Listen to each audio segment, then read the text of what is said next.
All right, Michael Watson, thanks for coming on the channel. I'm really excited to have you. Thanks, Dimitri. Excited to be here.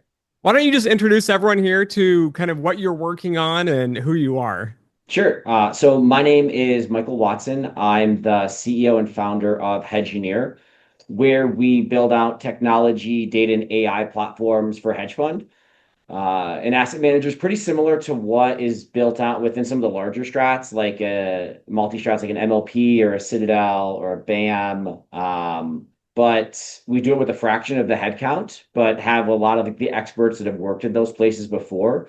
So we can allow single managers or emerging multi-managers, some like the larger asset managers that have kind of struggled with technology deployments over the years to be able to have systems that just work, that integrate their trading and portfolio management and fund admin and accounting and finance, investor relations, research Okay. systems that are kind of disconnected into one platform that we deploy and manage on their behalf as though they had like a Citadel like infrastructure and Citadel like systems with all the custom tooling, but they don't have to hire any engineers. They don't have to design any of that. They don't have to have that software engineering core competency. We bring all of that to the table, as well as tools that we deploy within their cloud. So it's pretty cool to work with managers that haven't really built systems or software in-house before.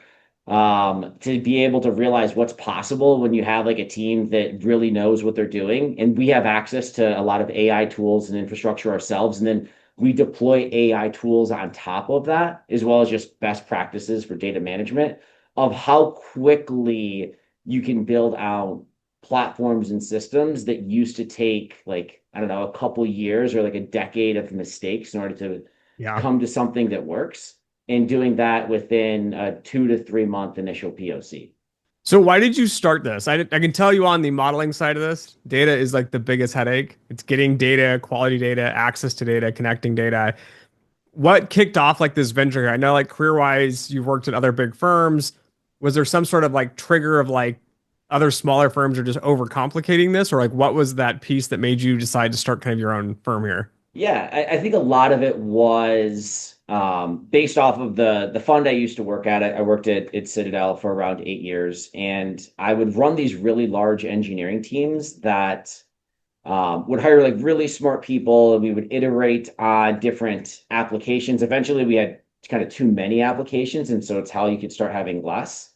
Um, but realized that a lot of the things that me and our competitors were building didn't need to be as complicated as they were. You didn't need the same headcount as a lot of these firms currently employ.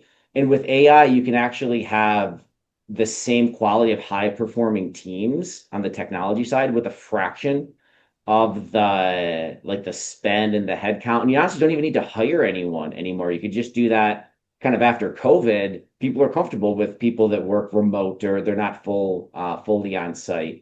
And so realize that I can compete kind of with the teams that I used to run internally by building that entire offering, both managed services and software, at a price point that doesn't even come close to what some of the bigger multi managers are paying, and offer that whole product of innovation and technology and systems that just work to funds that would love to be able to build and deploy that. And it turned out to be right. Like we were able to, the second I had like a long 2 year non-compete in terms of not being able to work with anybody that I had any association with previously. And the second that that non-association clause ended after being gone for 2 years, we were able to sign up clients kind of left and right and start building, making mistakes, realizing what works, how we can move faster. And we've gone through this kind of now 2.5 year long journey with Hedgeineer, to being able to sign up some pretty amazing funds, going deeper in asset classes that I haven't worked with before, but being able to have a lot of success. AI was honestly like not the reason why we left, but it's I think now or why I started, but it's the reason why I was just feeling our time to value to be measured in weeks, and the products that we can build and experiences that we can create for a PM or research analyst or a CFO or somebody in operations when all of their data starts getting unified and their workflows get automated. has been just pretty awesome to kind of go through that journey ourselves, just building a company around this. And so it's been great. So where have you guys seen like the biggest lift for AI? I know I've been struggling with pieces of it. I think companies get too excited. They want to like the biggest, hardest problem first. But I've seen at least on my end, it's easier sometimes to do like the smaller, tedious tasks. Where have you guys seen a lot of that lift with the AI implementation? Sure. I think the obvious things are true. Like just for developer productivity is pretty massive. So being very comfortable with one of three tools in our world, it's either Claude Code, Codex, or Cursor. For us, we've been really big in the Anthropic ecosystem and making sure that we kind of plug in. We know how the ecosystem works. We know how within Claude Code, it's actually evolved now into the Claude Agent SDK. It originally was the Claude Code release. And now doubling down into how they roll out like the skills earlier this week. That's really a play on what they've done with the Claude Code sub agents. Make sure that we understand how all of that works, how like when they roll out MCP server integration into both Claude Teams and Anthropic Enterprise, knowing how all of that deployment model works, how like logs and be able to track all conversations that people are understanding. And so just from the developer side, knowing how to very quickly deploy and integrate with like the existing infrastructure and how to manage all of that, I think that's for us been a force multiplier. One, when like let's say we know how a screener tool works, or we understand really well how a risk decomposition process works, or being able to do reconciliation for a fund admin to a shadow nav system works, and how we can go and access that data. Just once you have kind of that expert knowledge, having a developer or just having a developer that has access to those experts, we have that internally. Sometimes our clients will have that with pre-existing uh, workflows and how you use one of those three tools, Codex, Claude Code, or Cursor for the most part, to build out those solutions quickly. I think that's been like the lowest hanging fruit of deployment of AI. And so getting those iteration cycles for us is great because we get to go to a new fund every month and try out what we learned for the previous 10 and bring all of those best practices and throw away the things that didn't. And Okay. so I think that's pretty well known at this point, but I think like the application of kind of expertise and learning and getting iteration cycles and then using just best practices for developer productivity allows us to stand up new like React APIs that plug into mobile, have that auto plug into a Bloomberg SAPI with ticking data, have that connect to a Flex Trade real time OMS API or Infusion OMS API, and then take your Vara or Axioma license and be able to then do on the fly risk decomposition in a mobile app that a user can log in with Microsoft Entra and just see their risk analytics or their risk returns ticking in real time. Like that used to be systems that firms would build in a year. Once you know and can clearly articulate that with a preset set of tools within either, like I said, Codex, Claude Code, Cursor, kind of pick your IDE or your IDE of choice, that building that system out and deploying that to a discretionary manager, you measure that in weeks now. And when I used to run teams that would build that, you would measure that in quarters if you were optimistic, but realistically, you'd measure that in years, at least pre 2022. Unless you have teams that really knew what they were doing, and you'd be paying like at least a couple $1 million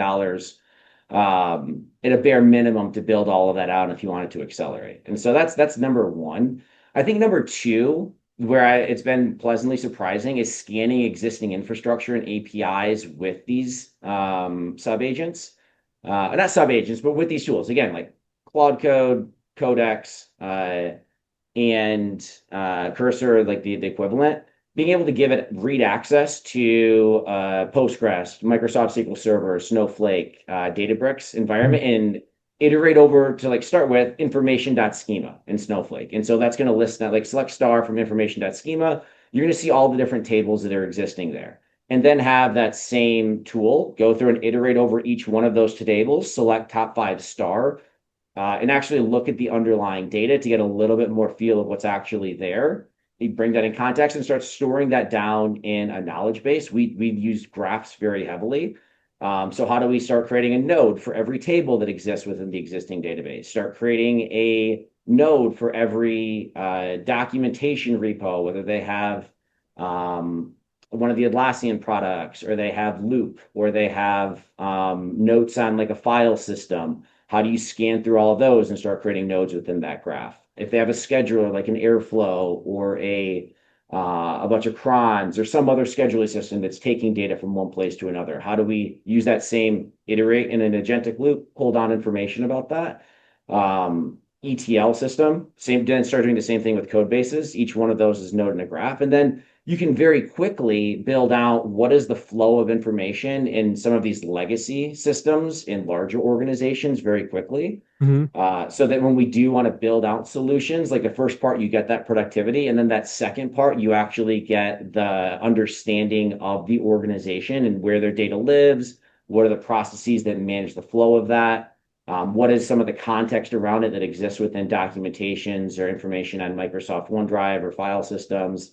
To be able to then start having a knowledge source of that you can start relying on when you're building things out, making changes to the system or adding it, or adding new features. So that's been really powerful for us. Another thing that's been great is the UX around MCP servers. And so like there's nothing special about MCP. It's just like a REST API, or we primarily use the HTTP MCP servers.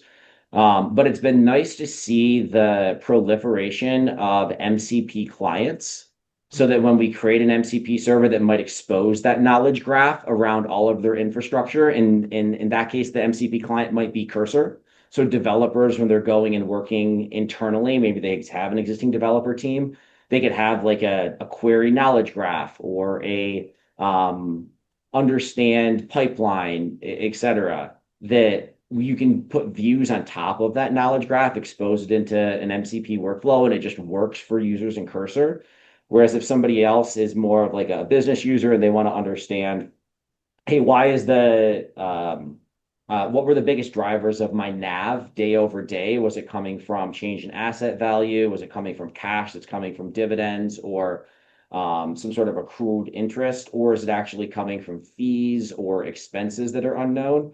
Being able to have that data, expose it again through MCP, but make it accessible like on an Anthropic mobile or in a ChatGPT mobile or like a Hebbia or a Rogo, like just the proliferation of MCP clients and the adoption around that just make it easy to then kind of deploy a lot of this data to clients. So I guess like those are the three things. If I go back and summarize, it was like developer productivity, being able to use a lot of these AI tools to be able to scan and understand complex information of the enterprise. And then the third is being able to use MCP to take advantage of all the clients that are popping up that natively integrate with that. So it's very quick to deploy a lot of these solutions and not have to build out the entire UX for a new client or a new use case. A lot of these platforms have already done that for us. Okay. Are you guys, I guess, a custom product in itself where it's like, because I mean, I'm just imagining every firm's coming in, to your point, right, with different data structures, different sources of data, different issues. Does everything then get mapped into like your product so it's a common product? Or is it more like you're coming in and saying, hey, your business looks completely different. We have technology that can help you get all the pieces put together? Like, kind of what's that? What does the product itself look like? Yeah, a little bit of the two, right? Like it is, we don't have a one size fits all product that we force your data into our multi-tenant SaaS model, and then you kind of work on top of that. We accept that a lot of our clients' workflows and data is somewhat homogeneous, but one of the things after you work at a lot of these different managers, they rhyme a little bit and they oftentimes have similar integrations. And so we bring best practices and conventions to the table and some tooling, for example, around how you integrate and rate limit SAPI, and you manage Bloomberg licenses, or how you might deploy a medallion model on either Databricks or in Snowflake. How you can do entity resolution for Figgies to CDAL to QSIP to ISIN. And like how you want, if you deploy MCP servers to integrate with AI workflows, like what are best practices around that and usage, and make it so when you deploy mobile apps internally that it just works with your Microsoft Entra or whoever your Entra provider is. And we have a lot of those kind of set of tools that if I were to go in and be a CTO of a hedge fund and I wanted to have world-class experiences for our internal teams, whether it's somebody on research or operations, that all of those kind of components of building a great platform have already been built by us.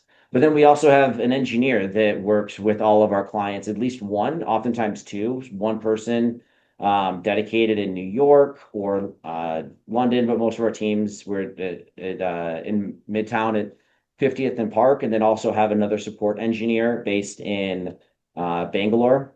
Okay. And then have like other resources that might be available to them. So we'll have a full suite of UI developers that everyone's a Hedgeineer employee. We don't really contract much out. But also Excel engineers, platform and cloud engineers that you don't really need that a full-time cloud infra engineer, but you need at least somebody that's really good at understanding Azure or AWS IAM policies and understand like network topology and how to integrate with a lot of these different third-party parties that have certain network complexities and making sure that you don't sacrifice on any of that, but you don't have to pay for all of that um, for when you don't need it. And so like Hedgeineer kind of offers that kind of in between the buy versus build decision Okay. that a lot of our customers have always kind of struggled with. And so it's the company that I would have loved to exist if I were to not be building Hedgeineer. I would be like taking one of these new launch COO or CTO positions or something like that. I'm saying you don't need to hire me. You don't need to build this whole team yourself. I've already done that. I already have the team. We already have the product. We can integrate with you and we'll customize it for what makes you special and double down on your edge. But you don't have to do it all from scratch. Some of that you can just take our best practices and tools off the shelf and we all to you. There's no egress of your data into our environment. We will work kind Okay. of we'll look kind of similar to your MSP. So MSPs, like I didn't, that was one thing when I left my previous employer. I didn't understand what an MSP was because we would have a team that would manage our cloud. We would have this amazing organization that would do all desktop support. They would deploy out Excel updates that would manage all the Bloomberg licenses. They would set up all the networking and even like the telephones and everything.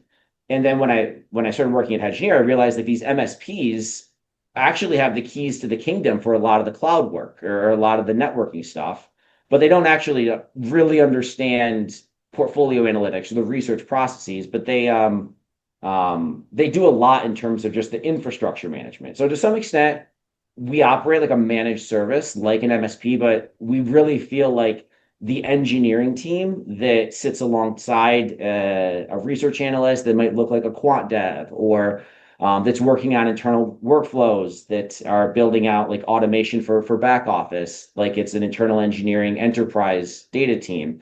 Um, but they just happen to not be full-time employees for you. They're full-time employees for us, but they're giving you those same experiences. I gotcha. That makes sense.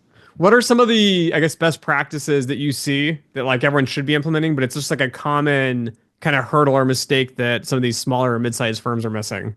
Well, I don't think it's just smaller or mid-sized. Our largest clients will be 50 billion in AUM. Okay. And so usually the smallest clients that we work with are right around like the three, let's say we're like 400 to 500 Okay. AUM, although we're trying to go a little bit smaller. But a lot of that is like we don't want to dilute our quality by hiring too quickly and then not being able to offer the same level of service and excellence and expertise. But we're trying to like go slightly smaller in terms of the AUM size that we can accommodate, and that's just a function of price.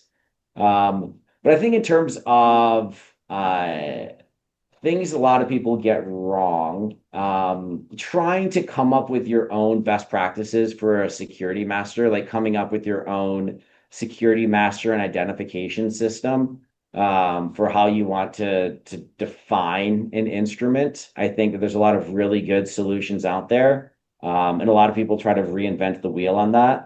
Doubling down on that concept is not distinguishing between a company and a security. A lot of times people refer to Apple in a research process, but it's actually different from Apple as a common stock or even Apple debt. And there could be different exchange identifiers. So I think that just re-engineering the wheel when it comes to security masters. I think that's oftentimes an issue. Um, I think relying on the alternative data team to be the end all be all data team of the fund. I think a lot of times what happens, because I think alternative data is critical and I think it's very valuable. And that's oftentimes where you see the first larger investment within an organization is to go through, oh, we're going to hire a head of data, and it's being pushed from the research analyst side. But really the head of data means head of alternative data. And then that person ends up getting tasked with, well, like, what is the data strategy for trade management and for like capturing all the buys, sells? And then that person then is responsible for the portfolio management system of like, what is the quantity held at end of day? What's the actual um, canonical price that you're going to do? And how does that flow into striking a NAV? And then how do you get data from your investor? So like another thing that I see a lot of times going wrong is having the head of data that only really has experience on alternative data become the head of data for everything. And Okay. there's actually like very different pedagogical experiences that those two different career paths go through of somebody that understands more of like the business side of running a hedge fund and somebody that understands the research side of providing data for a fundamental or a um, systematic trading analyst that are like there's different experiences and nuances to the data and information that isn't always appreciated. Um, I think that thinking that you want to build it all, like build all of it yourself, and thinking that you have to actually do that much building. Yeah. Like things right now are so like the scalability of expertise is so high that when it comes to AI, you give somebody that's an expert, you have them have access to somebody that understands how to use AI natively, that the combination of those two things allow for things to happen faster than they ever have before. And realizing you don't need to hire a whole team to do the work that you maybe needed to do 2 or 3 years ago. So I see a lot of at least I've started seeing a lot of bloat in technology build out for some of the larger launches that came out in 2023, 2024-ish, maybe 2022, Okay. that you would see pretty large like headcount bloat early on. Um, D- and I think I see that starting to pause, right? Like if you see some of the newer launches, some of the external exclusive, the amount of headcount that they have within launch, and you can do like some analytics on LinkedIn and look at what new launch headcount looks like, especially in the technology organization. But you're going to start seeing headcount dramatically reduce, at least through FTEs in new launches going forward, probably by 60%, especially in technology organizations. I think investor appetite for some of the pass-through models they're hitting from technology specifically, I think that that's starting to wane. Um, Do you think it's a management issue? Like when you start a fund, right? Like you have one area of expertise and it's hard to see like the tech side of it and like you don't really need this full-blown staff? Or do you think it's like it's they're just stuck in the old ways, but now they're starting to slowly come around to more of the AI tools? Like what's causing, I guess, some of those issues with the launch of size?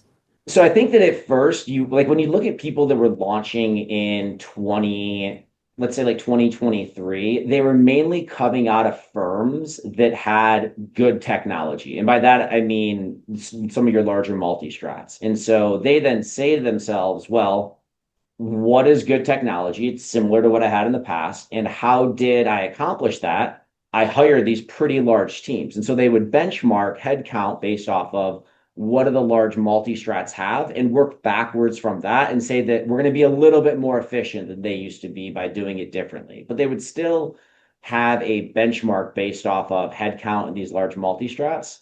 And that was the knee-jerk reaction. You would then have like a technology consultant come in and say, like, oh, well, this is how many people you would have in a lot of these different verticals and back into what headcount would necessarily be. And so they're using a benchmark of a legacy manager that for many different reasons had to have headcount this way because they've been around 20, 30 years. Hmm. all of the systems that they had originally built didn't exist for any sort of SaaS offering or never had the level of configurability or customization. So they had to build so much in-house and they had to maintain a lot of that going over time.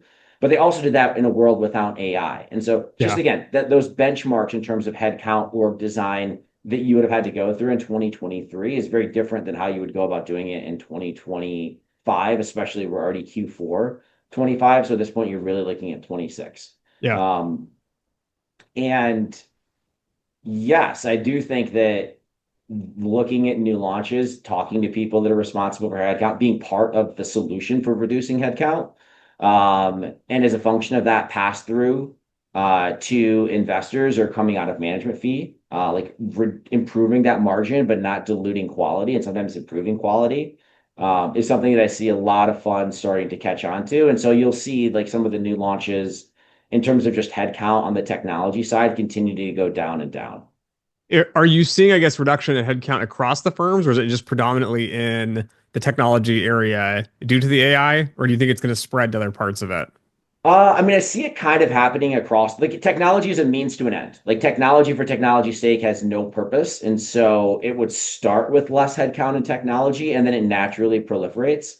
And you already see some of that reduction happening. Like outsourced compliance is now a common thing. Outsourced trading is now a common thing. Um, Outsourced risk manager is starting to become a common concept. And outsourced data science work. I think a lot of those kind of already have been underway pre-AI. And I do see like as a function of like lower headcount in technology, they again, technology is just a means to an end. They're really focusing on building solutions for other parts of the business they don't start with they don't end with engineering. They don't have the word technology in them. That you'll see more and more reduction on that. I don't see that. I see that some, but a lot of that is just continuation on outsource compliance, outsource trading, outsource back office. Obviously, like Arcesium has done a ton, and Arcesium like competitors in terms of reducing FTE allocations for back office, and that'll continue to proliferate. I could rattle off several different outsourced trading firms that do execution trading outsourcing. So who's left then? Is it just the research teams and senior management, or who's I guess left on the end of the day? Yeah, I mean the people that are driving revenue into the firm, so like where idea generation is coming from, Okay. and then a small number of experts. And so an expert that really understands portfolio finance, understands operations, understands financing, understands the different complexities of NAV calculation, some element of relationships with your primes that's really owning like world-class workflows and the ops and financing element. I think that's still going to be a dedicated like I mean, sure, everything could, but like you still need that. And I do see some elements of operational alpha with really strong COO, CFO, prime financing, operational workflows. Like there's a little, there's like, you can tell the difference between a fund that runs like a machine and a fund that's just holding it together with band-aids, oftentimes by the efficacy of the COO, CFO vertical. Obviously, the idea generation. I don't see anyone right now using like AI for the purposes of coming up with an idea. I'm sure like it's nice to experiment and seeing it. At least I don't spend a lot of time with that. It's more on scaling the expertise that you do have. And sometimes like your expertise is in defining processes whose processes are designed around coming up with an idea or screening a new concept that AI could be helpful in that, but it's more of the real alpha in that case is the second derivative where it's defining the process to do research and defining the process to be able to continuously come up with new alphas or new idea generation where the AI is never giving you the process that you should be running. You have to define that yourself. And then if there are ideas that come out of that, that's already just scaling an already understood human process, but the AI is helping execute on that. And so um, if that's part of an idea generation workflow, like that's not good. Like, whoever can help like make more of that, the better. And then there's like the equity holders of the firm, right? Like I think there's different models around equity allocation and what does it actually mean to have long-term points or ownership within the company. Um, but I think you see different experiments for that. Some is like giving everyone a little bit of equity or like kind of like more concentration of that at the top. But whoever has the equity, like they're not going away. And so that can be in different roles. Okay, I gotcha. So how did you end up falling into this? I mean, going back in time a bit, I mean, when you were a kid, did you ever think I'm going to be on the data engineering side, or was this more of something you discovered through time? Like, what was that process like? Sure. I mean, I think I was fortunate enough when I didn't really do much coding in high school, but then my intro to computer science class, we had just, I was at Michigan State, switched from doing that with C++ to Python. Okay. And that would have been, I think, 2006. And that single change had a huge impact on the trajectory that I think my career had. I did um, economics and math in school. I wasn't a computer science major. And so I didn't have the same number of classes dedicated to comp sci, but comp sci one was Python. And then we had another comp sci class in Python.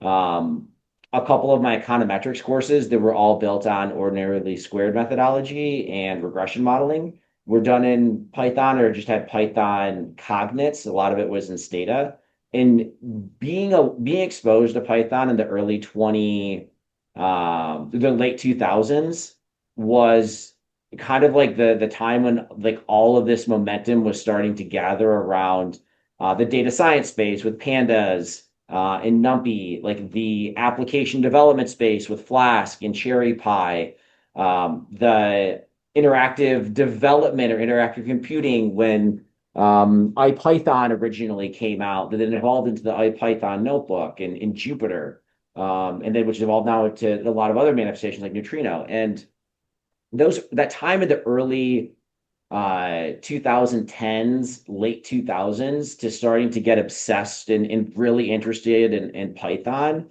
was, I think, a really special time.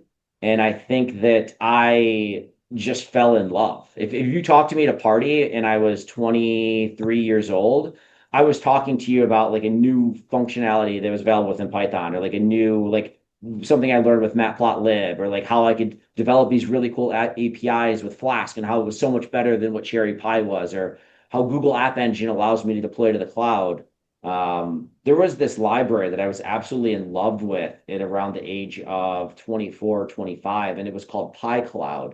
And it was eventually acquired, it was an acquihire by Dropbox, where they had the single best um, cloud deployment process for Python. You would just decorate a function similar to what you would do with like Fast API, Flask, any of these kind of libraries for decoration. And then it would serialize that function for you and store it or be able to run it and execute it within AWS. Okay. And now Google Cloud Run, Lambdas, all of that is easy, right? It's 2025. But in 2020, or like 2013, 2012, to suddenly make that kind of seamless, it was awesome. And so I started using PyCloud, tried it for everything. And so that was just an awesome time. Spark was just coming out, right? And so like Spark suddenly like you when you would run out of stuff on disk and you could use Spark and Spark built the original Python the Python bindings, which did not actually give you direct exposure to the underlying Java implementation of the RDD. And I don't think anyone even uses the term RDD anymore, but like at the time, it was all about the resilient distributed data set. And the Python bindings allowed you to be able to take Python and use Spark in a distributed way, which was awesome. And then once they made the Spark data frame API, and then allowed Python to just interact with that data frame API so you can interact directly with the JVM opposed to this really hacky Python serialization through the distribution engine. It unlocked a whole other world that was previously kind of only in the Hadoop ecosystem, which you had to be really good with Java for and understand just a lot of the complexities for. Like everything suddenly just got easy for Python developers. And also like Python and Windows had this like awesome resurgence in the early 2010s. And so I would work in Windows shops. And so everyone would be using a Windows machine and being able to deploy Python on Windows was a little challenge, but it suddenly got really easier or a lot easier. Back in the day, I don't know if they still have it, but if you installed Python on a Windows machine, it would say, well, you've now just installed Python. I want to thank all the people that made this possible, including Mark Hammond. And I was always wondering who is Mark Hammond. I think his name was Mark Hammond. But anyways, I think he was Australian. I don't really remember. I'm probably butchering that. But like I looked into all the developments that he did, and he made like he's the reason why Python had comparability and portability from running on Linux to running on Windows. Okay. He helped build all these amazing bindings into the Windows component object library. So if you wanted to interact with Excel or Word or Microsoft in the same way that you could if you're running a C sharp or a VBA script, you could certainly do that within Python. Um, and just all of these things, like becoming obsessed with them in like coming out of college and then right after college and like seeing like the PyCons were like, I mean, PyCon had been around for a while, but like realizing how welcoming that community was, and then the emergence of all the Pi datas and started talking to the Pi datas, and then like the Pi Tennessees, the Pi Ohios, Pi Gotham, all of these like early Python communities were awesome. And so after that, like that was my 20s, really. Like that's what I did. And then there was a lot of different ways or paths that you could take by being somebody that just loved the Python ecosystem, because Mhm. I was kind of just riding that wave, and the adoption within enterprise continued to increase. I was just doing it because I loved it. I was like, oh, this is amazing. It's great. And then I was planning on joining big tech in on the West Coast, and then I flew on to Chicago with this fund that I hadn't really heard of. I'd heard of them a little bit, but I wasn't as familiar with them, and they were just starting to deploy more Python internally. Um, and they're like, "Yeah, I think you can do a lot here. We'd love to have you move to Chicago instead and start building out some teams here and just start using Python." And so I was like, "Okay, sure." And I took the jump. And I didn't really know that much about the fund at the time, but I talked to a couple of friends that were in finance and like, "Hey, it's a pretty good company." And that company was Citadel. Okay. And I then got to ride this double wave. One was Python, and the other one is this amazing fund that had an amazing track record. A lot of it was my ignorance, but they started investing in technology in a way that was they'd always invested in technology, but the types of talent that they were bringing in and the way that they were trying to change the culture around technology was this other like, and they were also wildly successful. Like they were a very good manager, and so riding this double wave of Python in a great company um, was like just right time, right place, right passions, right opportunity that I think really helped excel kind of like my career path through my late 20s and into early 30s. And then from there, my father started a security company when I was right before I was born, or right when I was born, where they would sell smoke detectors, alarm monitors, motion detectors, Okay. to residential, doing like door-to-door sales, a lot of like telemarketing in the Detroit, Lansing, Michigan, Grand Rapids area, and kind of grew that up into this like kind of Midwest powerhouse. And I kind of watch him like grind through that from nothing into like the successful businessman, and had lots of peaks and valleys along the way. Unfortunately, a lot of valleys, but also a lot of peaks. And I always said that I want to do that someday. Like I want to run my own company.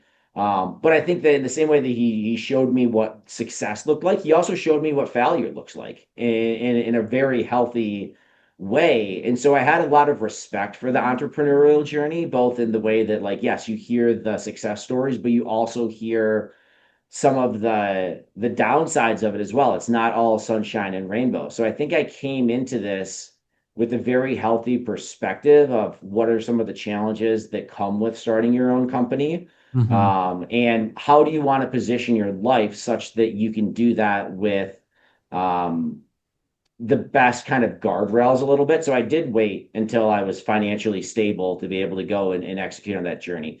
I did make sure and do it before I had a mortgage, before I had kids, before I was married.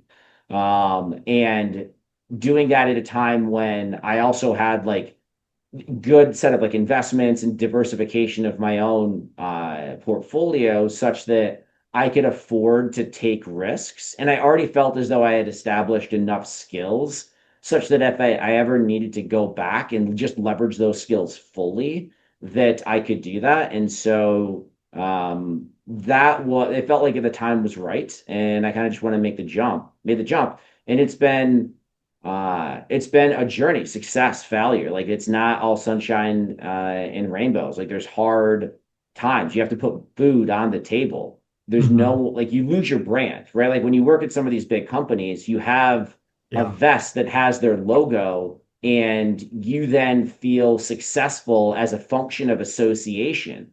And you get that social credibility amongst your peers. But the second that you take off that logo, you're nobody. So what have you done for me lately? What can you do? Like there's no one paying your salary. There's no one paying your health care. You have to go out and kill what you eat. And if you don't kill anything, you can't add value to anyone. There's no one that's going to come and feed you. And so going into that with eyes wide open, fully prepared for it is something I was like very psychologically ready for. And I kind of go into work every day with that mentality that there's no one gonna give me anything. There's no one that's gonna hand me a gold star or a paycheck for not actually delivering value. And on the flip side of that, like that's kind of the downside, is that the ceiling that I have is the one that I create for myself. The value of the things that I build as it's a function of what value represents to me is strictly a function of the value that I can provide other people. There is no cap on that. Hmm. The ability to go and seize opportunities where the only limitation is your own is somewhat like what the upside is. And so being able to do that in a thoughtful way such that it doesn't jeopardize like my family, and I now have a daughter and hopefully a growing family along the ways. Quality of life is something that I've tried to be very thoughtful of, and I've to some extent in the back of my mind been planning it out for decades. And now it's really just time to execute. Okay, that makes sense. I recently left the big brands, and it's been that struggle of, to your point, like I don't feel like I have anything behind me anymore. There's no Hmm. support system. I can't walk in and say I'm the head of research at, some big firm, some big bank. So it's been eye-opening in that sense and similar path. My dad ran his own startup business and we had lots and lots of valleys, lots of struggles. And so in my mind, I was like, I'm never going to go on my own. I'm never going to do it. It's just too much of a challenge. And then this year I just laughed. I was like, I just can't do this anymore. And to your point, it's trying to get that juggling a balance. I have two kids, one that's almost two, one that's five. And I'm trying to juggle that. And I see like these inefficiencies, like you're talking about too at these firms. I'm like, we don't need to be working all these hours. We can get this done and automate these processes and make this better. But it's been hard to get that juggle of how do you get, the work-life balance, but also do something exciting, right? If you're doing something you love, it doesn't matter if you're doing it 40 hours a week or 80 hours a week. It's a blast being there and working on those sorts of problems. Totally. So what types of problems do you spend your time on? Like you only have so many hours in a day. You want to spend time with your kids. You want to add value to somebody else so that they can compensate you for that. How do you optimize for that? That has been the biggest struggle. So I have a company that hasn't got off the ground. It's called Avo Labs, and Fred Violes has this brilliant idea for a new methodology that like no one's using. It's called NNS, nonlinear non-parametric statistics. And I'm like, I want to do that. Like that's an interesting thing. But there's no investors behind it yet, so we're still working on that part time. And then I run consulting for both academic institutions. So I'm working with one of the big ones up in the Northeast on looking at curriculum, students' body. Like, are you pulling the right students in these programs for masters in quantitative finance and all that? Job placement, like looking at a bunch of these aspects and doing reviews for them and career workshops. And then I have a third branch of this, which is industry expertise. So I've worked in risk management, model development, validation for the big banks for 11 years, 12 years, fintech, consulting, global banks, big regional banks. So I have kind of these three offerings. But to your point, like I feel like I'm stretched out so thin right now. It is hard Yeah. to figure out like what's the most value. Obviously, one of them's paying right now at the academic route. So I'm like, kill what you eat. Yeah. Like Yeah. I gotta have a paycheck at the end of the day. Uh, Amen. but it's been hard, I think, trying to figure out what are the other routes I should spend more time on. Have you thought, like, I see you as an expert. Have you thought about trying to monetize your expertise with either some of the like an Anthropic plugin or a Anthropic skill that just came out? I mean, I think that it was initially ChatGPT tried to have the agent. Um, and try to like find what is a good process or a workflow or something where you have really strong domain expertise and create that as something that captures that intelligence and then work with some of these platforms that are really good right now at distribution of being able to deploy that out and thinking through like how somebody would pay for that. Like, can I interact with Dimitri via a chat session and just pay for a licensing fee of of getting access to that on a monthly basis? Or you can even charge like you'll work with them very closely in customizing it. But after you leave, they can still interact with it and you can get updates to it. I have not thought about that. It's the LLM piece has been in the back of my mind. I've been spending quite a bit of time on just side projects, not on work relevant ones, trying to figure out how to create more agents. So to that point, but I haven't had the time to put it down into a functional place. Yeah. Because one of the biggest issues is kind of like with you, right? You go into a firm, you look at how their data architecture is set up, how the pipelines are set up, and you're like, here's five things right off the bat that are issues. It's the same with like models. I'll look at somebody will build some sort of model or some research project, and I'm like, here's three things you screwed up on that violate basic assumptions. And these could easily be fixed by doing this, that, and the other. But I don't know. I haven't figured out the monetization piece of like convincing someone like, hey, you've got a whole staff of employees. You're paying millions of dollars for this big model development or research team. And the research team is good, but they could be, 10 times better or more efficient on that front. So I don't know how to monetize that piece of it. That's been my struggle. I mean, I think it would be interesting if you took a look at I'm pulling it up right now, but take a look at the plugins that you Okay. can deploy for Anthropic. I'm just pulling up my because I have a bunch of different teams and enterprise accounts. You can then make those customly available. Also, you can make that expertise available over an MCP server. It's actually really easy to deploy, and you could have a lot of your kind of like expert analysis defined within in context prompts Okay. that are available for like question and answer. You can also deploy now skills through Anthropic that you could just give somebody a zip file of being able to take that, upload it, and then interact with Dimitri's skills, and then allow them to like occasionally get upgrades to that. And so if somebody is using Anthropic specifically for that, you could try all three of those and just write down your best practices. Okay. Um, and always be keeping them up to date. And so you don't pay necessarily for the first derivative of what does good look like right now, because that's easily ripped, but you get ripped. You can pay for like the auto upgrades and it's constantly improving. You can get access to their chat history and then be able to like identify when they're ever interacting with your skill or your tool if you have an MCP server or your plugin, what's going well and what's not, and then provide them like upgraded service of expertise on that specific tool. And in that case, you don't have to build an agent. Like you're using kind of you don't have to worry about the frameworks. You're using their frameworks and you're leveraging their distribution model, but you're taking your expertise on that specific workflow and monetizing it that way. And you don't have to like you can then have a combination of deep and not too wide, where you don't like one of the things I'm noticing is that something like that, let's say you can have a comprehensive set of workflows you would want for risk or for data management or quant workflow best practices. You only need maybe, I don't know, 10 clients, each one to pay you like $30,000 a year for that. Yeah. And then now you're looking at this additional revenue stream of, let's say, 300 grand.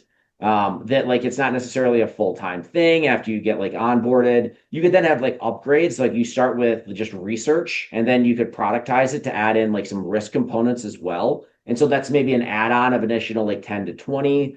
And you could quickly get similar types of salaries as sometimes like working full time. And you're providing oftentimes a similar value, but you're doing it through a function of you're just providing your expertise to them. And I think that that's like a direction that a lot of industries are going to, like a lot of like experts are going to start going in. They realize that I can actually monetize my value proposition or my expertise, whatever it's providing to that firm, more effectively via an entrepreneurial path and using some of these AI tools as the distribution or the force multiplier of that expertise.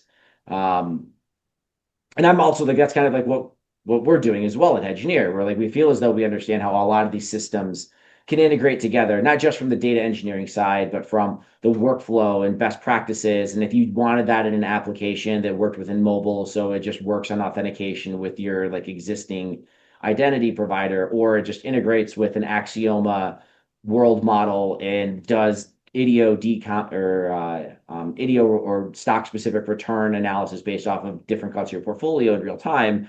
So it integrates with your flex trade instance. Like I know how to do that, right? Like Yeah. I can go and set that up. I don't need to hire a team of people to do it. And if I can just oftentimes describe that in a way in which AI can effectively go and assemble that data for you, it's not doing any thoughtful work. It's just doing the grunt work.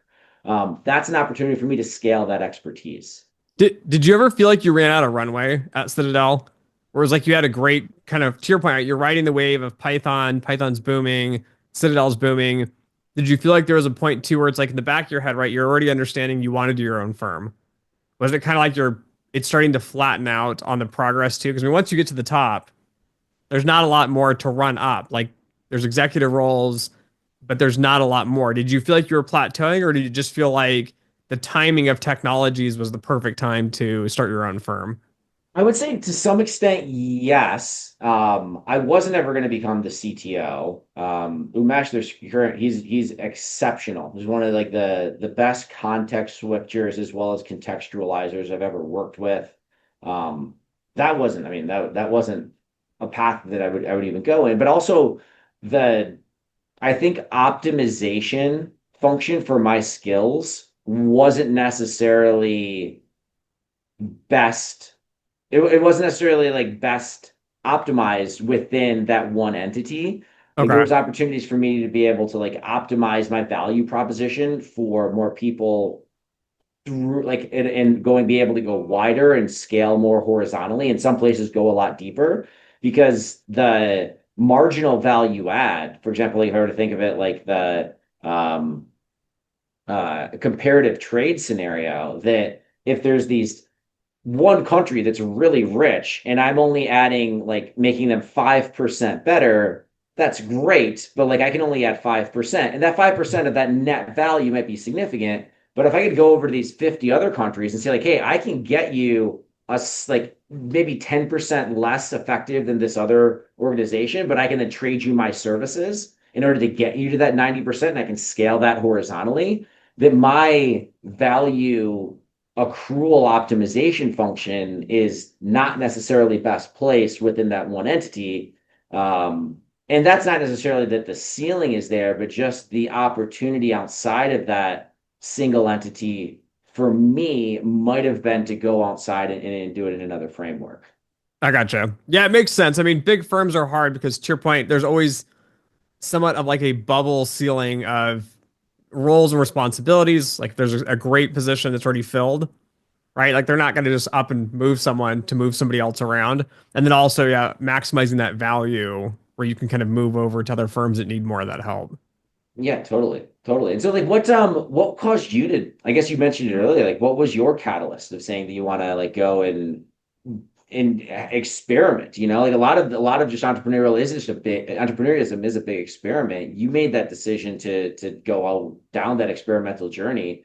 What was the catalyst? Like what was like, hey, I think I'm ready for it. Yeah, it's taken probably 3, 4 years. I left. That was one of the big global banks, and I loved it.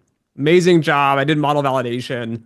So we got to play with models and build challenger models all day. But there's no like, I didn't have to perform. Like I didn't have to make money off of it. It just had to be proving everybody else wrong. So it was a great job.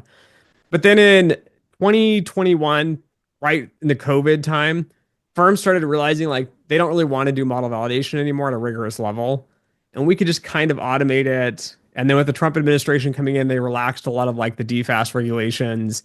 And so firms started just saying like, hey, let's just outsource. Let's just lower standards. Let's just get rid of it. So I waited. They got rid of our CEO, who was stellar. He could navigate quantitative topics, qualitative topics, did amazing across the board. And he left.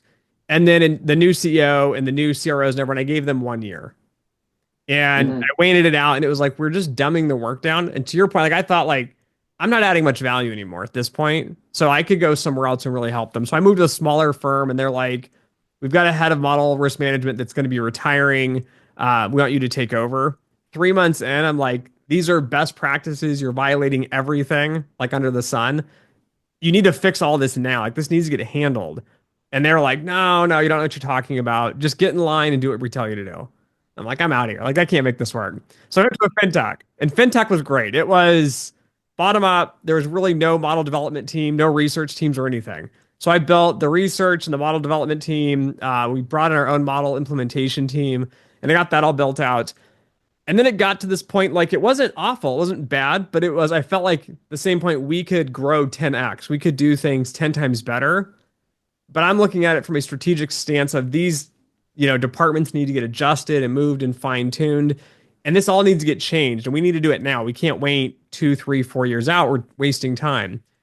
And so they looked at it and they said, well, we'd like to make you the chief risk officer. So come in, be the CRO, manage all this. And I thought about it and I thought, this is somewhat of a dream job. I want to be an executive, run these firms, make big decisions. But I thought I can't move the needle now as the head of research. Why are they going to listen to me in 3 to 6 months when all of a sudden my title changes? Hmm. And so I thought similar thought of like, can I add more value somewhere else doing something else? Like I felt bad actually working the job, collecting the paycheck. And I'm like, I know we can't move the needle much here. I'm stuck in this little zone. So I'm like, I'm out. Like, so I gave him a 6 month notice and just was like, let me make sure everything transitions well. We find someone. I didn't want to leave him out, like out to dry or anything, trying to get that all situated. Got them all situated and left. And now I'm in this exploration phase and everyone keeps asking, like, so what's the game plan? Like, what are the steps? And I'm like, I don't know. Like, we're just gonna, Yeah. I've made my money. I paid my house off. I've got a couple of kids. Like, my wife's working. I don't have as much pressure to do this. Like, if I was 5 years ago, it would have been a completely different story. But now with the Hmm. freedom of it, I'm now trying to figure out like how do I maximize value across the board? And I just see so many issues with the industry. I mean, we had Jeff Ryan on too, and I'm talking about data and architecture and stuff. And I'm like, I'm pulling my hair out dealing with the tech teams. It's like, just put all this data into one standardized schema, stop splintering off, having duplicates of names and structures and designs. And it was that point of like, I just feel like I got to figure out how to, maybe in this case, like the AI piece, how do I get this into a knowledge base to help all these other firms? Hmm. Got to be more to it. And so that's kind of the journey now is I'm still playing in my head like, should I go back to the big banks? Should I go back to an investment fund? It's nice having a big paycheck. It's nice being on a great team of people. But at the same time, I'm missing like that freedom to kind of run with things and grow things. And it's been great talking to like firms and companies and universities now. It's not any shackles, right? I don't have like a company saying you can't go present at another company or you can't help out a university or you can't do something. Now I've really got that freedom to kind of roam and figure out kind of what's available. Yeah. And the podcast is an interesting angle too. I also have a podcast, the Hedgeineer podcast, and I think we're pretty similar topics. But that's given me a creative outlet that I didn't realize I always wanted. And then I started doing the shows and talking about things I was passionate about and realized it's this other element that when you're starting your own thing, in the same way you don't have to ask permission to talk at a conference, you don't have to ask permission to go and create your own podcast and invite whoever Yeah. you want on. And I'm assuming you've had a similar experience. Yeah, I flew under the radar for a long time. I graduated from University of Michigan. Um, and the career services were awful. Like I interviewed with like Burger King and like Fisher Investments and some of these. And so I started the YouTube channel in 2015. And then eventually I split off a part of a podcast for it. But one of the global firms came to me after like 5 years of working for them. And I disclosed it every year. Got a YouTube Uh-huh. channel, got a podcast. 5 years into it, they come back and they go, you need to come down and talk to compliance. So I got to go down to the compliance office and they're like, what's YouTube and how are you making money? And are you releasing company secrets? And I'm just like, it's like these are general like career advice, data modeling, like Yeah, I got a funny compliance, early day compliance story where I just started at my previous employer at Citadel, and it was 2014. And one of the first things they do is they have everyone that's a new joiner in the room, and they ask you, all right, you have to close all of your assets and all of your investments and go through a compliance approval process in order to trade. And I was an early investor in Bitcoin at the time. And so I asked them, what's the policy around disclosing investments within Bitcoin? And I felt like the compliance officer was ready to like say, you don't deserve a job here if you're asking a question as stupid as that. I think he made the comment wasn't specifically that, but the look Yeah. and the way that he responded to it felt as though I didn't belong to work in finance.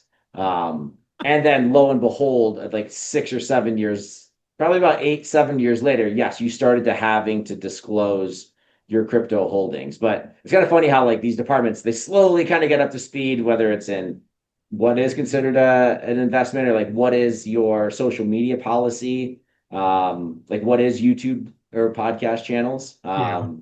But eventually start clamping down on it. Yeah, it's nuts. I don't know. I don't understand it. I think my favorite CEO, or one of my favorites, is Lloyd Blankfein, because I always felt like he was ahead of his time at Goldman Sachs. Like he was on the news and he was talking about the business and they were adopting technology and he was everywhere and people were upset, they didn't agree with him. But I think he did a really good job at branding and marketing and keeping the Goldman Sachs brand relevant. Whereas I feel like Solomon and them, it's like, yeah, they've kind of gone back to that corporate shell of like, don't share too much, don't talk about it. But I think a lot of companies are missing kind of that branding opportunity within itself. Totally. And not just companies, but individuals, right? You're able to build a brand for Dimitri that is far larger and stronger than anything you could do if you were limited to be able to go and promote yourself in a public way. Yeah. And I think that the branding from a company level also works at like a more micro level, the branding of the individual level. And I get tons of great outreach that I'll do an episode. And something like, oh, I love what you said. I'd love to hop on a call and it's it's really it's pleasantly surprising once you just put something out into the universe that the universe finds a way of connecting you with other people that have similar passions and interests. Yeah, I think that's part of the job leaving too. Like people are like so confused. Like you left your job intentionally and you have nothing lined up. And I'm like, yes. I was like, but it's this branding piece of like I can't put out in the universe like, hey, I'm looking for a new job while I'm working, you know, at the job where everyone's listening to the podcast on it. And to your point, I feel like it works that way. Like you put it out there in the universe and then somebody reaches out, and within like 2 weeks of me announcing it, I had people like, "Hey, we've got a head of research job here. We'll demote some people. We'll move you in. They would love to have an opportunity to work with you." And I'm like, "That's great. Like, I really appreciate the opportunity, but it's nice to be able to kind of have like the branding conversation." And I think more people, yeah, should definitely build out more of this brand so you can kind of see the value you add. Totally. And I love being able to promote the brand of our employees. Yeah. That one of the things we'll oftentimes do when somebody joins at Hedgeineer, we bring them on the Hedgeineer podcast and let's talk about the things that make you special, that you're passionate about. We've done that with some awesome people on our team. If you were to kind of go through the episodes we have in the past, and there is this force multiplier when you can enable people within your organization to develop their own brand and not try to stifle it, but Hmm. embrace it. And with that, I'd love to do a plug. Like the thing we're looking for more than anything else is passionate, hardworking software engineers that love asset management or at least interested within capital markets that would love to be like a mini CTO at a hedge fund and learn everything about research and risk, portfolio analytics, portfolio finance, how you actually run a business of a hedge fund and work with experts like myself and a couple others on the team that are willing to work out of Manhattan with a pretty awesome set of teams or coworkers that are also really passionate about AI. Like they've spent at least 300 to 400 hours with either Codex or Claude Code. They understand, like, for example, within Claude Code, the subagents, they've gone into the .claude directory within your home directory and looked through the project structure to understand how all of the context is managed. They're following along with the Claude Agent SDK. So if anybody is listening to this out in the ether that sounds like you. We're hiring pretty much indefinitely for people that kind of fit that mold. Also, people that are interested in cloud and just platform deployment as well. So pretty much anyone, if you're passionate about software engineering, you're passionate about asset management and working within hedge funds, and you're really passionate on what does applied AI look like, we'd love to talk to you. So one final question here for the podcast. If you had to select one book you'd recommend, like what is your favorite book? It could be technical, non-technical. What's like a book that's kind of changed your life or something you really enjoy coming back to read? If I right now, which I was talking about earlier today, I'd say I really enjoyed, and I read it recently, Shoe Dog by Phil Knight, and it was the story of Nike and what it was like to grind and build a company when you're selling shoes out of your trunk in a track meet for high schoolers, Okay. and kind of go through a journey of building that company and not having access to venture capital, or like really organically trying to build a company by just adding value, and kind of bootstrapping it to some extent. That I've really enjoyed Shoe Dog. I definitely would put that up there. I also loved Bob Iger's, was it A Journey to Remember, about his experience working through Disney. And he originally started in a small, I think one of the things that were cool about his story that I really appreciate is a lot of times feel like you have to go and start your own company from scratch in order to be successful. But I think he had another path where you can really just focusing on adding value within an organization and being an intrapreneur and not necessarily an entrepreneur. And I think having another perspective around what career success can look like without having this God complex around the entrepreneurial story, I Hmm. also found pretty refreshing. Awesome. Michael, thank you for coming on. Of course. Thanks, Dimitri.